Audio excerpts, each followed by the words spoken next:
Pistol, kinakabahan na sa laban nila ni Mot. At where you from for? Sino-sino? So tara.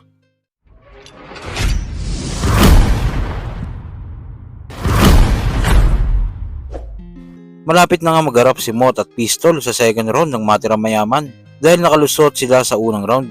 Si Mot nanalo kay J-Block. 3, 2, magingay para kay Mot! At si Pistol naman ay nanalo kay Poison 13. Tapos pa lang may bilang at kahit na yung open ng gate ay 6 pa, ganyan nila kamahal yung rap at ang hip-hop sa Pinas namin. Ito yung mga MC na sasaling. Sa live nga ni Pistol, dito sinabi niyang kinakabahan na siya dahil papalapit na ng papalapit ang labi nila ni Mot. At mahirap umano ito para kay Pistol dahil magtropa nga sila ni Mot. Kaya challenge sa kanya kung paano maging 100% na yung boundaries nila bilang magtropa ay hindi niya matatapakan. Kailan next battle at sino? Si Mot. Maglalaban kami ni Mot sa Matirang Mayaman next month. Alam ko gaganapin yun sa hometown ni Mot sa Dasma. Kalaban mo, Lods, tropa kalaban mo, baka malimitahan sulat mo. May part na iniisip ko yun. Pero iniisip ko din yung kabilang side na kailangan kong lumabas. Hindi ko gustong lumabas dun sa sa barrier na yun eh. Pero mas gusto ko siyang gusto ko pa rin yung pakiramdam na siguro tatry kong mag 100% kahit iba yung approach ko. Sana magawa ko yun. Papapalaban ka kay Mot Dol, oo nga eh. Tangin na, kinakabahan na nga ako eh. Tangina mo. Lapit na, isang buwan na lang halos oh. Wala na yatang isang buwan o isang buwan. Basta ang pagkakaalam ko lang next month yun magaganap. Iisip ko lang din ikaw ang pinakamahirap na makakalaban ni Mot sa loob ng 2 taon. Pressure sa'yo sa kanya. Pressure sa kanya. Tangina. Hindi ko alam pare. Feeling ko mas magiging madali ito sa kanya kaysa mas magiging madali sa akin. Ganon. Kasi kung titignan mo yung perspective na siguro well-rounded ako sa battle. Kaya kong i-balance yung jokes tsaka seryoso na linya. Pero siya, well-rounded siya sa ibang perspective naman nun na parang paano ba? Kahit walang personal na atake, kahit hindi siya umabot sa punto na kahit umabot siya dun sa punto na may pag-iingatang angulo, kaya niyang sumulat ng sumusuntok pa din. Ay, ganun ko siya nakikita. Ayun ang meron sa kanya na feeling ko mahihirapan akong i-adjust sa akin. Sa kabilang balita naman, in-upload na nga ng Flip Top ang laban sa pagitan ni Apok at Rapian. Hindi nga naging maganda ang round 2 at round 3 ni Apok dahil nag-choke ito.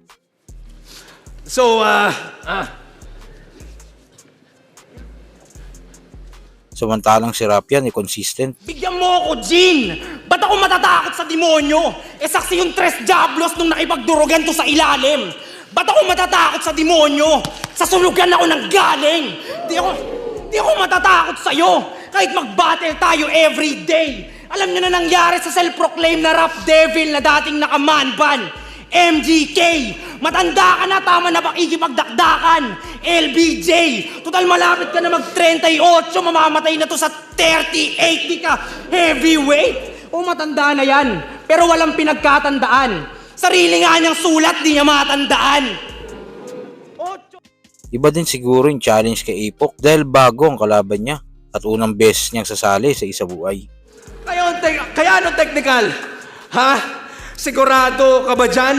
Yung narrative, descriptive, alam mo ba yung mga yan? Yung persuasive, reflective, i-define mo dito sa harapan. Sagot. O diba? Tinatanong kita kasi, hindi ko rin alam! At sa huling balita naman, naging trending nga ang Where You From 3 dahil sa pangmalakasan nitong bagsakan at mga kilalang artist din ang mga sumalang dito. Kahit ang Where You From 1 and 2 ay nag-trending din. Kaya maraming sabik malaman kung sino-sino naman kaya ang sasalang sa Where You From 4. Sa video nga na ginawa ni Abaddon at Tuglax na mula sa Chakra, Dito ay predict nila ang posibleng magrepresenta ng lugar nila sa Where From 4. Sa akin, eto, Sampaloc, wala pa to. Mainit din to ngayon, si Gat Puch, yan. Ayun, no? Mahusay rin to, si Gat Si Puch. Gatpuch to ng ng greenhouse. Greenhouse yan. Pwedeng-pwede at sigurado kung kakatay din ng bito tsaka masarap pakinggan sa Where From. Siyempre si Kawayan ng Jensen. Kawain na God. Oo. Atik yan. Akin, ang pangalawa ko, mga tol. Total, pwede namang group. Pwede group dito eh. Uy, Pwede na, di ba? One oo tags. nga pala, oh, one group. tags, Oh. no? Oo, sige. Ikaw, alam ko meron ka dito sa Mandaluyong. Para sa akin, Mandaluyong. Wala pa nagre-represent. Para sa akin, 10-9-6 gang. Yan, pasok. Para sa akin, ha. Mainit sila ngayon. Sa kabila. Kumbaga ito, kinalakihan din talaga natin to. Ah. Gusto ko to malagay sa Where You From o masama sa Where You From. Siyempre, representing Paranaque. Uy! Why, Lord? Gotta represent. Gusto ko makasama si Kuya Supremo. Yung pangatlo ko.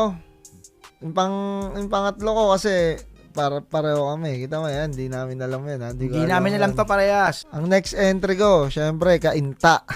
Alam mo na to. Kainta. Kainta! Alam pa Rizal. Kainta. Rizal. Oh. Sino? Tangin mo, grupo mo, hindi mo alam. Nyari lang. Alam mo na yan. Eto, Ka-anim. Yan. Hmm. Napakasipag din ito. Ay. Para sa akin, numerous yan. Isa yan sa mga nape-predict ko. So, Pangatlo ko, hindi ako sigurado kung taga Santo. Alam ko, taga-Tagig to. Wala pang Tagig. Wala pa. Diba, diba? Oh, gisag-gisag. Uy! Oh! Napalitan ko to. Pero tagig ba rin? Tagig pa rin. Ewan ko lang kung taga-tagig to. Ha? OG rin to. Ako po. Sino yan? Chemical Ali. Oh! Oh. Si Kuya Ali. Oh. Pasok yan. Speaking of Mike Cosa, Oh. gusto ko rin si Cosa rito sa Where You From. Wala na, may tondo na eh. Hindi, teka lang. Oh, yun nga, may tondo na. Oh. Oh. Bakit si Bakit si Rap Davis, Cubao. Diba QC? QC yun? Oh. Oh. Si Heb Abi QC rin. Bagay, may punto ka. Sige.